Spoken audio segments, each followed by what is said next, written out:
কি ব্যাপার রাহাত, হাতে কি তোমার? এটা কি আবার?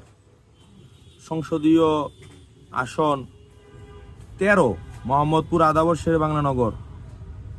কি বাসদ মনোনীত প্রার্থী গণতান্ত্রিক যুক্ত ফ্রন্ট এর সংসদ সদস্য প্রার্থী খালেদুজ্জামান লিপন কে মইমায়কা ভোট দিন। কি ব্যাপার? কি ব্যাপার এটাই ভাবতাছি লোকটা কেমন।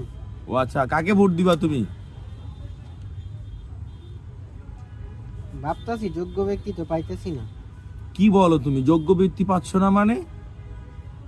যারা দাঁড়িয়েছে এর মধ্যে একটাকে তোমার যোগ্য সবারই মনে হয়? বুদ্ধি যে শিয়াল, হ্যাঁ, ওই যে খপ মারে রইছে, মুরগি কোন খাইবো। না না না, তাহলে তুমি হয়তো অ্যানালাইসিস করতে ভুল করছো। অবশ্যই এর মধ্যে একজন তুমি যোগ্য ব্যক্তি অবশ্যই পাবা। হ্যাঁ, সবাই যে তোমার মন মতো যোগ্য হবে এমনটা না, তবে মনদেরও একটা ভালো আছে। যারা প্রার্থী আছে এদের মধ্যে যে ভালো তাকে তোমার বেছে নিতে হবে। তোমার ভোট নষ্ট করা যাবে না, ভোট দিতে হবে, যোগ্য লোককেই ভোট দিতে হবে। না, যোগ্য লোক ছাড়া তো ভোট দিব না। ঠিক আছে, তাহলে এই ব্যাপার। এখনো তোমার ডিসিশন আসে নাই?